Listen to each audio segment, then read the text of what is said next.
그런 일이 벌써 있을지 몰랐어. 와!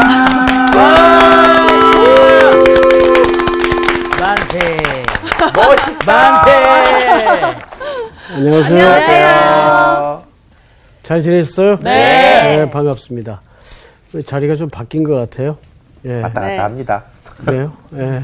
반갑습니다. 네. 잘 지내셨죠? 네. 예. 자, 오늘은 복습을 우리 지난 시간에 수희 학생이 하기로 했죠? 저 선생님, 근데 이 복습 예고제 있잖아요. 예. 이거 상당히 괜찮은 것 같아요. 한 주 동안 긴장하면서 그렇지. 계속 보게 되는 나는 거예요. 매주 긴장한다고. 매일 긴장했다고. 네. 사실 그동안 상훈 학생이 너무 고생 많았어요. 맞아요. 아, 주여. 혼자 그 어려운 복습을 다 감당하느라고. 네. 그러니까. 이제야 응답하시다니 하는. 자, 오늘 수희 네. 학생 한번. 네, 지난주에는 이제 그 요한의 얘기로 이제 시작하셨는데, 요한이 예수님께 세례를 줬지만, 이렇게 보통 우리가 기다렸던 메시아, 이분이 드디어 오셨구나 하고 기대했는데, 감옥에 있으면서 제자들로부터 막 얘기를 듣다 보니까, 내가 기다렸던 그분이 아닌 것 같은 거예요. 그래서 이제 제자들한테 가서, 예수님한테 직접 가서, 우리가 기다리던 그 메시아가 당신이 맞냐? 한번 물어봐라. 그렇죠. 제자들을 보내죠. 그렇지. 그래서 예수님한테 가서 물어보니까 예수님께서 본인의 이제 행적들을 얘기하시면서 이사야 선지자가 예언한 이런 분이 오실 거다 했던 그 말과 똑같이 본인이 이제 하고 있으면서 니네가 기다리던 그 메시아가 바로 나야라고 이제 얘기를 해주는 일이 있는데 뭐 저렇게 선생님 표정이 무표정하면 되게 긴장이 되네요. 그치. 그건 알겠지. 길어진다. 지금 길어지고 있어. 안 잘하시네요. 그렇게 되는데 이제 그러면서 이제 요한이 굉장히 큰 사람이다. 여자가 나중에 큰 자다라고 얘기를 하면서 요한이 이 세상 사람들과 되게 구별되게 사는 것을 얘기하지만 실상은 예수님이 얘기하시는 거는 우리가 세상과 구별되는 것도 중요하지만 우리가 무엇보다 세상의 약자들과 함께 정말 참 이웃이 돼주는 것이 이제 우리가 제자로서의 삶이다. 크리스찬으로서 살아야 될 일이다라고 이제 얘기를 해주시는 것으로 이제 마무리를 지었는데 적용을 조금 해볼게요. 끝나는 게 좋은 거야. 네, 그래? 끝나는 게 좋은 거야. 아니 근데 지난번 마지막에 그 얘기를 했어요. 그러니까 누가 네 이웃이냐 이거를 얘기를 하셨는데 저는 그 생각을 하게 되더라고요. 이웃이라고 생각하는 나는 이웃이라고 되는데 그 사람이 이웃이라고 저를 생각 안 할 수 있잖아요. 그러니까 상대방이 너의 참 이웃은 누구냐 할 때 이 사람이 제 이웃이라고 얘기할 정도로 내가 해야 되겠다는 생각이 들더라고요. 그러니까 내가 아무리 잘해줘도 상대방이 나를 이웃으로 여기지 않으면 내가 잘못하고 내 기준에서 하는 거잖아요. 그래서 정말 예수님의 마음으로 약자뿐만 아니라 내 주변에 사는 길지. 말을 못하겠다. 자, 네, 여기까지. 이렇게, 네. 잘했어요. 훌륭해. 저한테만 약간. 첫 번째 복습치고는 아주 훌륭했습니다. 탁월했어. 요지는 거의 다 설명을 했죠. 그러나 어렵네. 한 가지는 세례 요한에 대한 예수님의 평가는 첫째, 세상 사람들과 구분된 삶. 네. 근데 예수님은 반대로 세상 사람들이 정죄한 죄인들과 친구가 되는 세리들을 이웃. 향해 친구가 되신 삶이죠. 네. 근데 이 친구가 되는 삶도 사실은 세상 사람들을 안 따르는 행위라고요. 네. 그러니까 이 두 분의 삶의 본질은 같아. 달라요, 같아요. 같아요. 같다는 말이에요. 무슨 말인지 알겠죠? 네. 네. 이러한 삶이 피리를 불어도 춤추지 않고 울어도 곡하지 않는 세상의 반응에 춤추지 않는 구분된 삶이다. 그 얘기를 한 거죠. 네. 이해가 되죠, 여러분? 네. 네. 예. 자, 이제 복습은 여기까지만 하고 다음 주 예고해 주세요. 누구 지정? 요거 되게 긴장된다. 다음 주는 네. 우리 광호 학생이 나인순으로 가나요? 오늘 수업 누가복음 22강 향유를 붓는 여인. 자, 그 향기 학생부터 성경을 좀 읽읍시다. 네. 36절부터 네. 2절씩 읽으면 되죠? 네. 한 바리새인이 예수께 자기와 함께 잡수시기를 청하니 이에 바리새인의 집에 들어가 앉으셨을 때에 그 동네에 죄를 지은 한 여자가 있어 예수께서 바리새인의 집에 앉아 계심을 알고 향유 담은 옥합을 가지고 와서 예수의 뒤로 그 발 곁에 서서 울며 눈물로 그 발을 적시고 자기 머리털로 닦고 그 발에 입 맞추고 향유를 부으니 예수를 청한 바리새인이 그것을 보고 마음에 이르되 이 사람이 만일 선지자라면 자기를 만지는 이 여자가 누구며 어떠한 자 곧 죄인인 줄을 알았으리라 하거늘. 예수께서 대답하여 이르시되 시몬아 내가 네게 이를 말이 있다 하시니 그가 이르되 선생님 말씀하소서. 이르시되 빚주는 사람에게 빚진 자가 둘이 있어 하나는 500데나리온을 졌고 하나는 50데나리온을 졌는데 갚을 것이 없으므로 둘 다 탕감하여 주었으니 둘 중에 누가 그를 더 사랑하겠느냐. 다 읽은 겁니까? 네, 여기까지. 예. 예. 자, 이제 저를 보십시다. 다 저는 하시고까지. 이제 그 본문이 더 있는 줄 알고, 왜냐하면 제가 오늘 50절까지 공부를 마치려고 합니다. 마지막 부분까지. 시간이 허락하는 범위 안에서. 자, 제가 한번 질문으로 시작을 하죠. 광호 학생. 네. 광호 학생이 이해하는 하나님의 공의란? 네, 제가 생각하는 하나님의 공의란 정말 제한 없으신, 공의. 그 하나님의 사랑, 하나님의, 뭐라고 표현할까 해야 될까요? 자, 우리 향기 학생이 받아서 질문에 제가 정리를 좀 해보세요.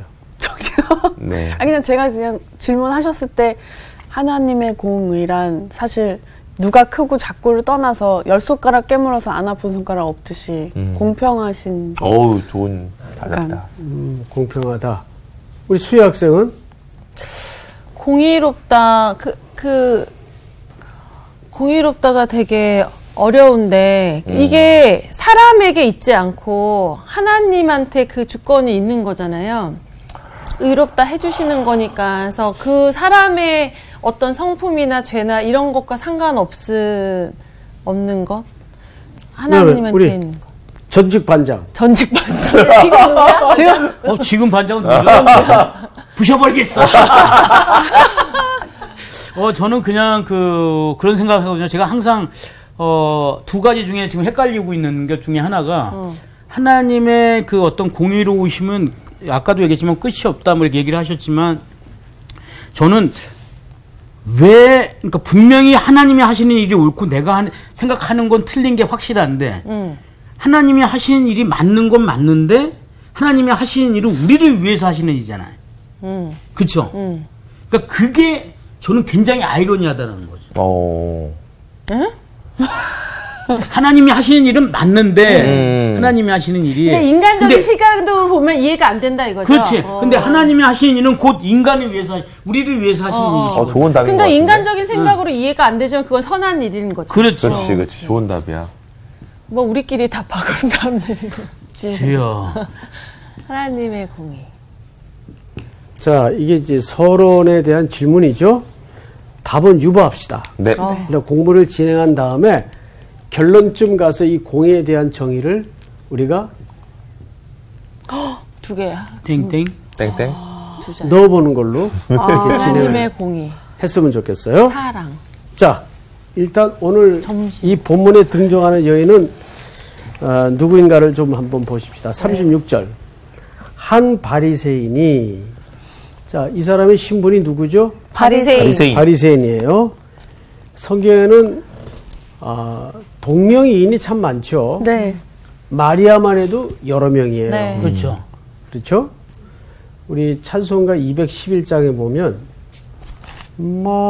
막달라 마리아 본받아서, 거기에 등장하는 마리아는 막달라 마리아일 수가 없어요. 네. 그냥 마리아죠. 그게 이제 고쳐야 되는데 안 고치네요. 앞에다 붙일 말. 한 바리새인이 예수께 자기와 함께 잡수시기를 청하니, 이에 바리새인의 집에 들어가 앉으셨을 때에 자 그러니까 예수님이 초청을 받은 거예요. 네. 네. 그렇죠? 그런데 문제는 뭐냐면 그 동네에 죄를 지은 한 여자가 있어 예수께서 바리새인의 집에 앉아 계심을 알고 향유 담은 옥합을 가지고 옵니다. 자, 그러니까 이 여자는 예수님에게 어떤 은혜를 분명히 입은 여자예요. 네. 그렇죠? 근데 그 집에 예수님이 초대받아 계신다는 소문을 듣고 네. 뭘 가지고 왔어요? 향유. 향유를 가지고 찾아온 거예요. 그런데 이게 좀 어색해요. 조합이. 네. 누구의 집이죠? 바리새인. 바리새인 집에. 근데 이 사람의 이름이 시몬이에요. 맞죠? 네. 오늘 성경에 보면 이 집에 예수님이 초대가 돼 있고 또 여기 좀 여인 하나가 등장을 했어요. 네. 자, 근데 이 여인은 죄 많은 여인이라고 했어요. 죄 네. 많은 여인. 죄를 지은 한 여자. 죄 많은 여인. 자, 우리 상훈 씨. 네. 무슨 죄가 그렇게 많았을까요? 얼마나 죄를 지었으면 여인에게 죄 많은 여인이라는 수식어까지 붙여서 누가는 기록을 했을까요?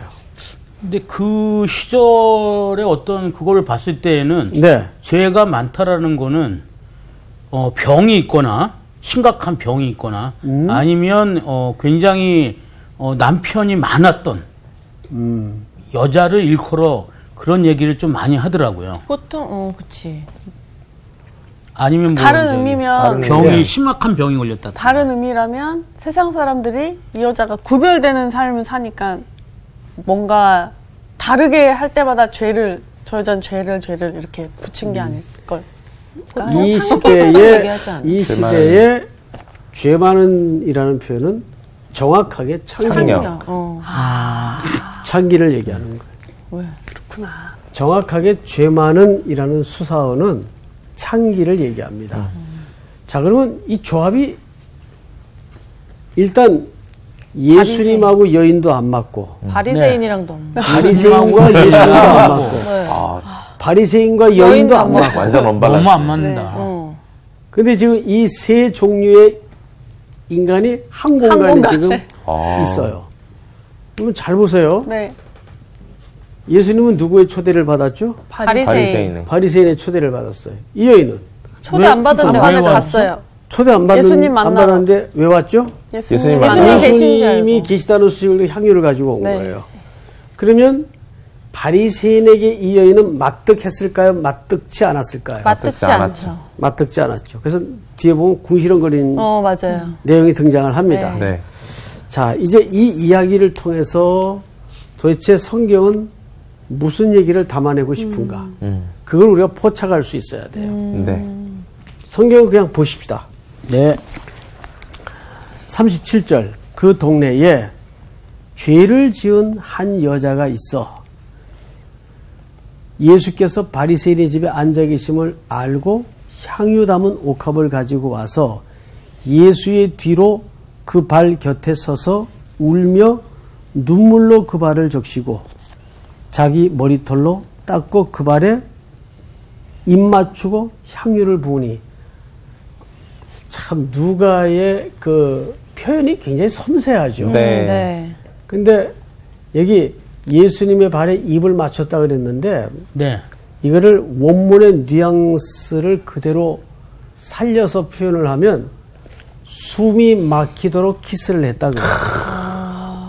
그러면 우리 수희 학생 한번 생각을 해보세요. 네. 어떻게 하는 게 숨이 막히도록 하는 거예요? 발에다가 그 발냄새가 너무 심하면 숨이 막히지 않을까? 코 바꾸 뽀뽀한 거 아니야?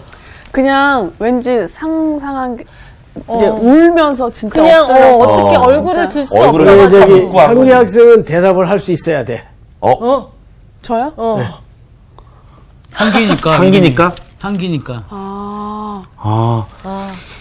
그냥 그 발이라는 걸 생각했을 때 저희 딸의 발을 물고 빨고 하는데 그런 느낌일까요? 그 빨았단 얘기야. 더럽지 않고. 딸 있죠? 네. 몇 살이죠? 6살입니다. 6살인데 너무 이쁘죠? 네. 많이 컸더라고요, 사진 보니까. 하이미. 벌써 얘기만 해도 네. 눈에 웃음이 가득한데, 너무 이쁘면 어떻게 뽀뽀하죠? 막 정말 흔히 물고 빨고 한다고 하는 그런 말처럼. 그쵸. 사정 없이 하시네요. 네. 제가 우리 둘째 너무 이쁘면 어릴 때, 지금은 그러면 밀쳐내겠지만, 맞아요. 그렇죠. 그렇게 해야 안 해요. 하죠. 그렇게 했다고. 사실은. 자, 그런데 그 설명이 뒤에 또 나옵니다. 자, 그러니까 이 여인은 예수님에 대한 그 고마움과 감사가 넘치는 거예요. 네. 그렇죠. 흘러 넘치는 거예요. 상훈 씨 그 이해가 돼요? 여기서 이렇게 뭔가 좀 영감이 떠올라야 돼요. 네. 예술가는. 어떻게 지금 딴 생각하고 있는 거 어떻게 하셨지? 딴 생각했어? 작곡 생각하고 있었거든. 예리하시네.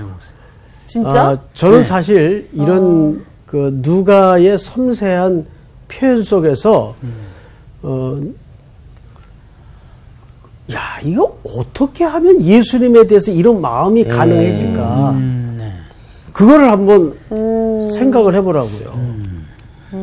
내게도 정말 예수님에 대해서 그런 감동과 감격이 언제 있었던가? 한번 생각을 해보라고요.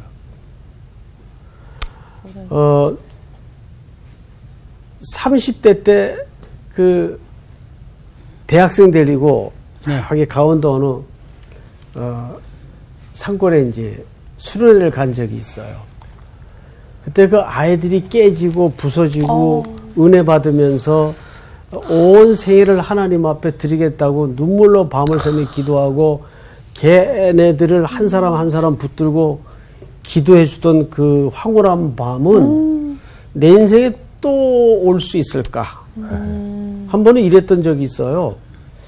저 충현기도원에 고등학생들을 데리고 수련회를 들어갔는데 그때가 충현교회 고등부 수련회 강사로 이제 저기 광명 그 의정부 광명교회 최남수 목사님하고 같이 인도를 했었는데 너무 강력한 은혜가 쏟아지고 아이들 10대 아이들이니까 근데 이건 뭐 말려도 기도가 멈추질 않고 예배가 엉망이 된 거예요. 제 표현을 잘 들으셔야 돼요. 예배가 어떻게 됐다고요? 엉망이 돼요. 그러니까 순서를 진행을 못하는 거예요. 그래서 이제 그 목사님하고 냅두자. 은혜가 임하는 대로 좀 냅두자. 선생님들하고 이렇게 보호만 하고 냅두자. 3시, 4시가 넘어가는데도 새벽에. 아이들이 하나님 앞에 그치질 않는 거예요. 그러니까 그 30대 때 아이들을 데리고 그렇게 한바탕 한여름밤을 뒹굴었던 그런 황홀한 순간들. 아마 이 여인에게도 그런 강력한 어떤 은혜가 있었어요. 그래서 숨이 막히도록 예수님의 발에다가 하면서 얼마나 감사했으면. 네. 이 작곡가 입장에서 뭐 떠오르는 시상이 없어요? 지금 떠오르고 있습니다. 아, 그래. 좀 둬야 되겠네, 그것도. 네. 예. 좋은 곡 좀 나올 것 같아요. 저는 우리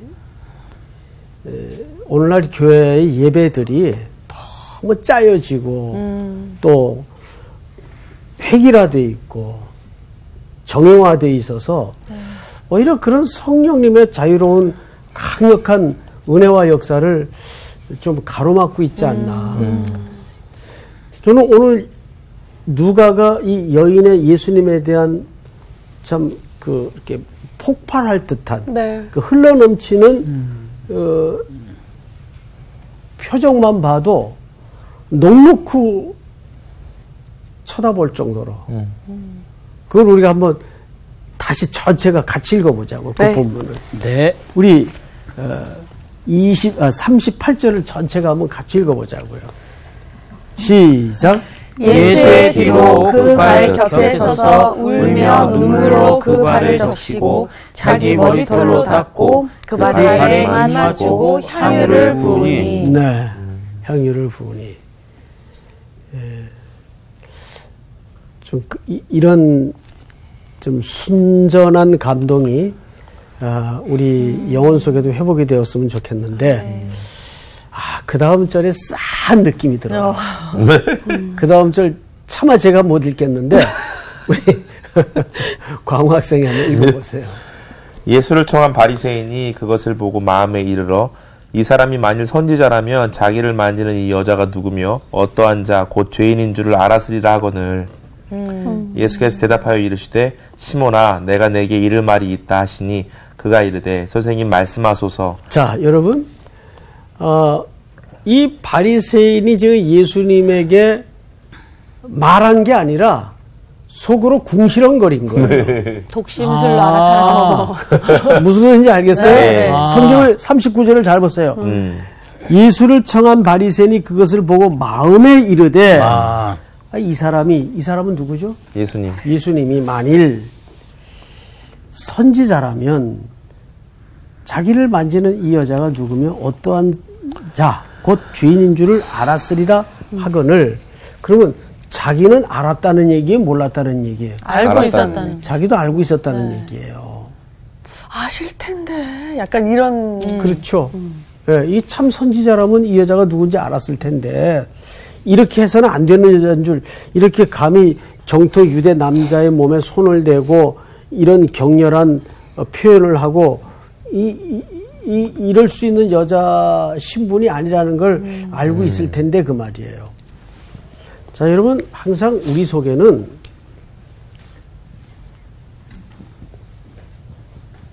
차별. 맞아.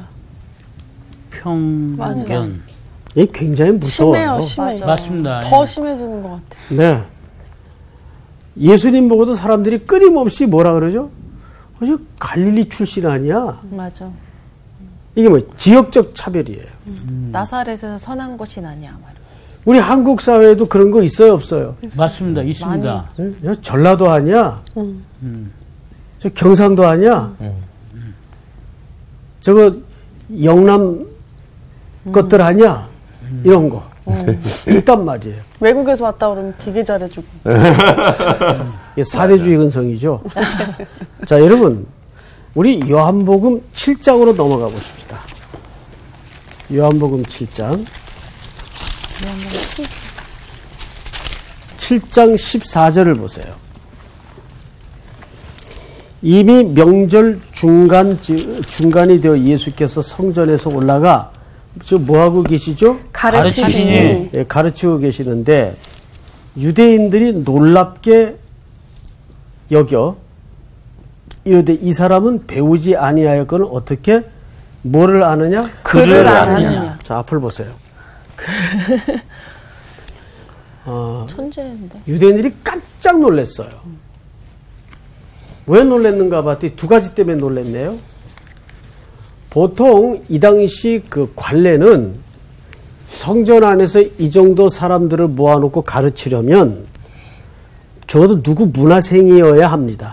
그래서 그 사람들은 이제 유식한 티를 내기 위해서 반드시 예를 들어 제가 이렇게 강의를 하면서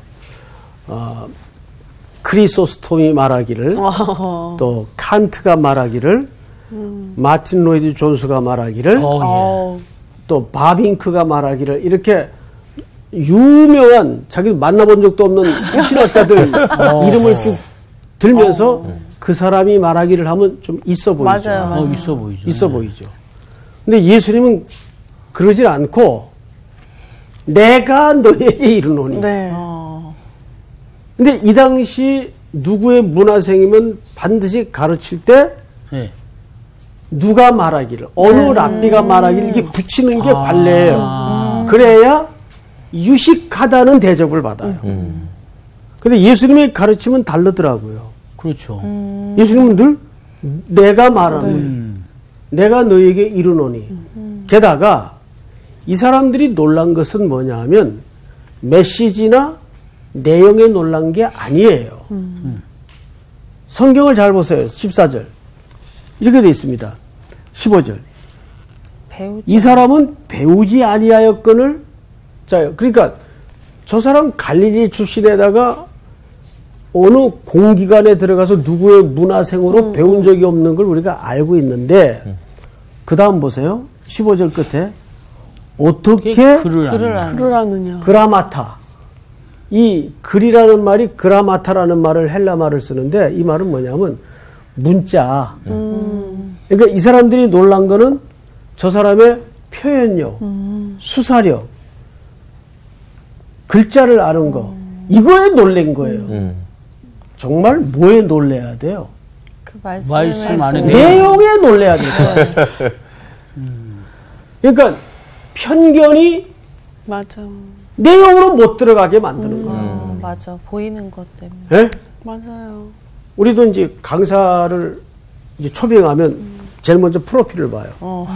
맞아요. 어디서 왔어? 예. 오, 대형교회 목사님이네? 어휴, 하버드 나오셨네? 근데 뭐 프로필을 보니까 어디 학교 이름도 모르겠고 또 뭐 어디 중퇴에다가 이러면 어디 이 많은 청중 앞에 두고 뭐 어떻게 실수나 안 하나 보자 이렇게 들어요. 그런데 프로필이 화려하면 그냥 허접한 소리 하고 돌아가도 있어 보여. 맞아요. 예. 그러니까 이 맞아. 편견. 무서워. 그러니까 이 유대인들도 예수님에게 놀란 게 뭐냐면 결국 글을 아는 거. 이런 거에 놀란 거예요. 게다가 성경을 잘 보세요. 16절. 예수께서 대답하여 이르시되 내 글은입니까? 내 교훈입니까? 내 교훈. 그렇죠. 예수님은 그러니까 우리는 뭐에서 뭘로 옮겨져야 되냐 하면 항상 그래서 내용으로 가야 돼. 내용으로. 뭔 소리인지 알겠어요? 네. 내 교훈은 16절 잘 보세요. 이렇게 돼 있어요. 내 것이 아니요 나를 보내신 이의 것이니라. 보내신 이의 것이니라. 그 다음 17절을 우리 수희 학생이 한번 읽어보세요. 네. 사람이 하나님의 뜻을 행하려 하면 이 교훈이 하나님께로부터 왔는지 내가 스스로 말함인지 알리라.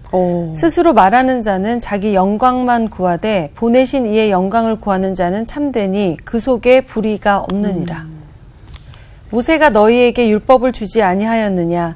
너희 중에 율법을 지키는 자가 없도다. 너희가 어찌하여 나를 죽이려 하느냐? 자, 보세요. 예수님이 유대인들에게 아주 극단적인 표현을 써서 이렇게 얘기합니다. 모세가 너에게 율법을 주지 아니하였느냐? 너희 중에 율법을 지키는 자가 없도다. 그러니까 이 말은 있을 수가 없는 단언을 하시는 거예요. 이들은 지금 글자 하나 가지고 바들바들 떨도록 자기들은 모세의 율법을 지키고 있다고 생각했는데 예수님은 선언해 버리시기를 너희 중에 율법을 지키는 자가 없다. 그러니까 예수님의 기준과 시각과 이 사람들의 이해와 완전 달라요. 다른 거예요. 이 사람들은 자꾸 하나 붙들고 율법을 지키는 줄 알고 있어요. 맞아요. 근데 예수님의 판단에는 율법의 진리를 아직도 모르고 있구나. 그리고 이 얘기가 어디로 튀는가를 잘 보세요. 무리가 20절 대답하되 당신은 귀신이 들렸도다. 누가 당신을 죽이려 하나이까? 예수께서 대답하여 이르시되 내가 한 가지 일을 행하며 너희가 다 이로 말미암아 이상히 여기는도다. 22절 다 같이 시작. 모세가 너희에게 할례를 행하였으니 그러나 할례는 모세에게서 난 것이 아니요 조상들에게서 난 것이라. 그러므로 너희가 안식일에도 사람에게 할례를 행하느니라. 자, 뭐 이상하면 다 귀신 들렸다 그래요. 그래요. 하여튼간에 이제 이 본문이 좀 어렵습니다.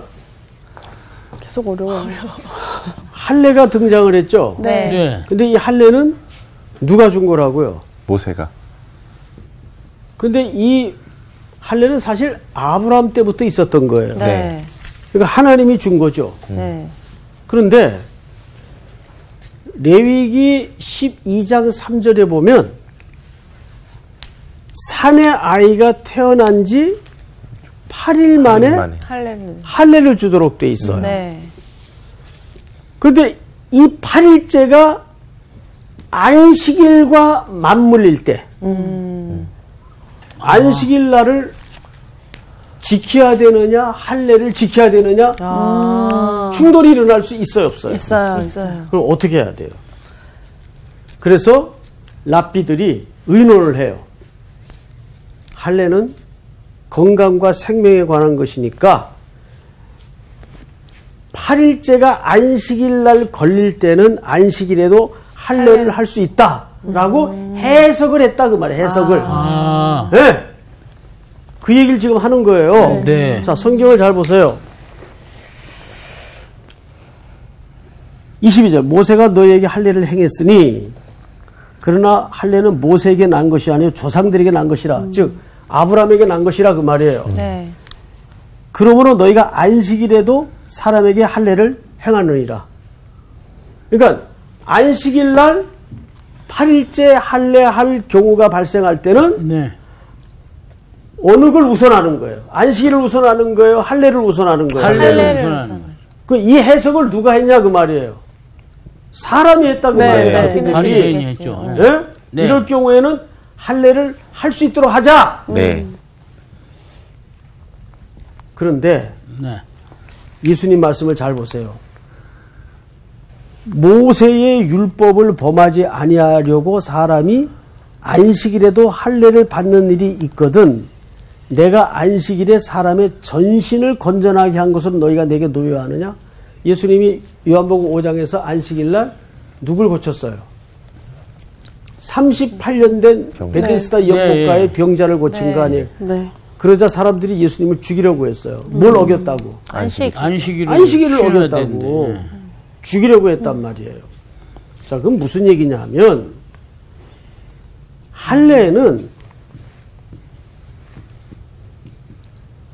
왜 난지 8일 만에 할례를 명하도록 되어 있는가 하면 유대인들은 이 248개의 기관으로 인체가 구분되어 있다고 생각을 해서 248개의 기관이 건강해지려면 난지 8일 만에 할례를 받아야 된다고 이해를 가졌어요. 의학적으로.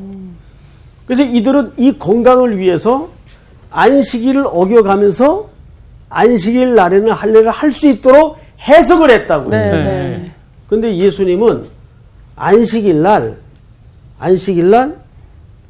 38년 된 병자를 전신을 온전케 했단 말이에요. 근데 왜 그거 가지고 나한테 시비 거냐 이 말이에요. 맞아요. 너희들은 이거 가지고도 해석을 해서 안식일 날 할례를 명하면서 그러면 누가 더 생명을 풍성하게 회복한 겁니까? 예수님이. 그럼 성경을 잘 보세요. 23절 모세의 율법을 범하지 아니하려고 사람이 안식일에도 할례를 받는 일이 있거든 내가 안식일에 사람의 전신을 건전하게 한 것을 너희가 내게 노여하느냐. 그리고 24절을 다 같이 한번 읽어볼까요? 외모로 판단하지 말고 공의롭게 판단하라 하시니라. 아까 첫 번째 질문이 뭐예요? 하나님의 공의라. 그러면 하나님의 공의라는 것은 뭐를 회복하는 게 하나님의 공의입니까? 생명이에요. 뭔 소리인지 알겠어요? 네. 생명이란 말이에요. 생명. 지금 예수님이 바리새인 집에 초대되어서 이 불행하게 한 평생을 몸을 팔아 이 당시에는 여러분 생계형 창기가 굉장히 많았어요. 어쩔 수 없이 먹고 살기 위해서 가족을 위해서 거리로 나가야 했던 생계형 창기가 많았단 말이에요. 그러니까 이 사람들은 그 시대에 죄인으로서 얼마나 슬픈 삶을 살았을까요? 그 여인을 예수님이 회복하시고 고쳐주신 거예요. 그런데 예수님을 집에 초대한 이 바리새인이 그 여인의 행동에 대해서 못마땅한 오투로 투덜거린 거예요. 그럼 여기서 한 가지 질문을 합시다. 두 번째 질문인데 예수님은 이 시몬의 집에, 이 바리새인 집에 불편한 동거를 마다하지 않고 왜 들어가 초대에 응했을까요? 왜 그랬을 것 같아요? 그 사람도 생명이니까. 생명을 살리기 그렇죠. 이웃을. 그렇죠. 그 바리새인도 예수님이 사랑했다 그 말이에요. 구분하지 않고. 무슨 소리인지 알겠어요? 네. 그러니까 예수님의 공의라는 것은, 하나님의 공의라는 것은 뭐냐면 생명을 살리는 거예요. 우리가 공의라 하면은 재단하고 재판에서 심판해가지고 아닌 것은 처벌하고 이게 공의인 줄 알아요. 기독교 공의는 그게 공의가 아니에요. 네. 기독교 공의의 새로운 정의는 뭐냐 하면 반드시 생명을 회복하는데 기초와 기준을 둬야 돼요. 예. 이해가 돼요, 여러분? 네. 그 다시 오늘 본문으로 돌아가 보자고요. 보시면 예수님이 한 가지 예증을 듭니다. 시몬에게 41절. 우리 저기 현기 학생 한번 읽어보세요. 이르시되 빚 주는 사람이 빚진 자가 둘이 있어 하나는 500데나리온을 졌고 하나는 50데나리온을 졌는데 갚을 것이 없으므로 둘 다 탕감하여 주었으니 둘 중에 누가 그를 더 사랑하겠느냐. 시몬이 대답하여 이르되 내 생각에는 많이 탕감함을 받은 자니이다. 이르시되 내 판단이 옳다 하시고 그 여자를 돌아보시며 시몬에게 이르시되 이 여자를 보느냐. 내가 내 집에 들어올 때 너는 내게 발 씻을 물도 주지 아니하였으되 이 여자는 눈물로 내 발을 적시고 그 머리털로 닦았으며 너는 내게 입맞추지 아니하였으되 그는 내가 들어올 때로부터 내 발에 입맞추기를 그치지 아니하였으며 너는 내 머리에 감람류도 붓지 아니하였으되 그는 향유를 내 발에 부었느니라. 자, 여러분.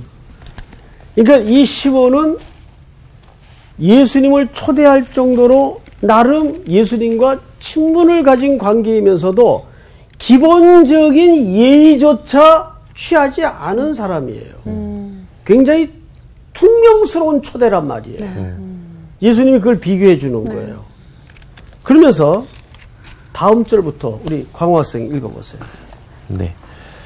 이러므로 내가 내게 말하노니 그의 많은 죄가 사하여졌도다. 이는 그의 사랑함이 많음이라. 사함을 받은 일이 적은 자는 적게 사랑하느니라. 이에 여자에게 이르시되 내 죄사함을 받았느니라 하시니 함께 앉은 자들이 속으로 말하되 이가 누구이기에 죄도 사하는가 하더라. 자, 여러분. 지금 이 자리에서 예수님이 여인에게 네 죄사함을 받았다는 말은 그러면 여기에서 처음으로 죄사함을 받았다는 말이 아니고 네. 그거를 공식화하는 거예요. 네. 이미 용서함을 받았죠. 네. 이 여인의 행동으로 봐서. 그러나 이 자리에서 이 선언은 하나의 공개적이고 공식화한 선언이에요. 네. 그런데도 그 주변에 둘러선 사람들은 계속 어디에 관심을 갖고 있죠? 아니, 저 사람이 누군데 자기가, 자, 당시 유대인들은 죄사함은 누구에게만 있죠? 바리새인. 하나님에만 죄사함에 네. 권세가 있다는 생각을 갖고 있었단 말이에요. 예수님은 당연히 하나님이시기 때문에 죄 사할 수 있죠. 네. 자, 여기서 우리가 초점은 뭐냐 하면 죄 사함의 은혜가 많을수록 사랑함이 많다 그랬어요. 자, 그 본문을 방금 40 몇 절이냐면 7절. 7절. 이러므로 내가 네게 말하노니 그 많은 죄가 사해졌도다. 이는 그의 사랑함이 많음이라. 사함을 받은 일이 적은 자는 적게 사랑하느니라. 이 굉장히 무서운 얘기입니다. 네. 우리는 다시 한번 결론으로 끌고 가면 하나님의 공의라는 것은 뭐에 있다고요? 생명을 회복하고 살려내는 데 있다고요. 네. 그래서 하나님의 공의가 하수와 같이 이 사망으로 썩은 냄새가 진동하는 땅 곳곳에 다시 흘러서, 그러니까 우리는 하나님의 공의를 실천한다는 건 곧 무슨 이야기죠? 생명 회복하고 생명 살려내는 일에 우리의 온 생애를 다름질해야 된다 그 말이죠. 네. 이해가 되죠, 여러분? 네. 오늘 공부는 여기서 마치겠습니다. 감사합니다.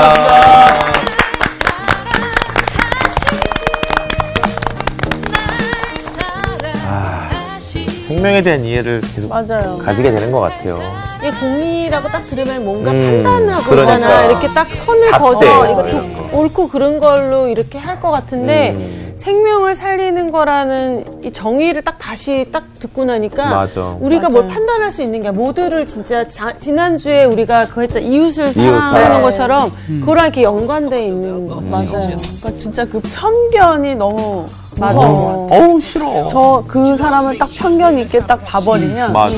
그 사람이 무슨 얘기를 해도 그냥 안 들리지요. 안 들리고.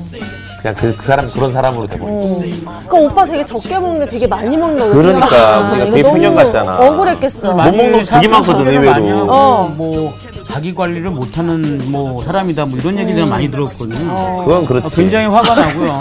굉장히, 사실 운동도 굉장히 많이 하고. 그래, 어떤 근데, 운동하세요? 숨쉬기 수영도 운동. 하고, 자전거 타는 것도 하고, 걷는 것도 합니다.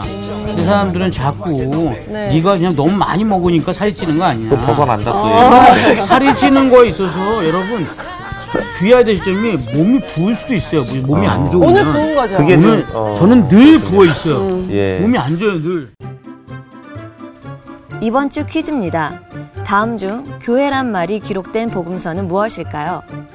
1번 마태복음, 2번 마가복음, 3번 누가복음. 정답을 아시는 분은 CBS 성서학당 홈페이지에 정답을 올려주시거나 우편으로 보내주시면 됩니다. 선정되신 분들에게는 대한성서공회에서 성경 통독을 위한 최고의 자습서 성경 2.0, 세상을 바꾸는 복음 매거진 크리스채너티 투데이 1년 정기 구독권, 성서학당 선생님들의 저서 중 하나를 드립니다.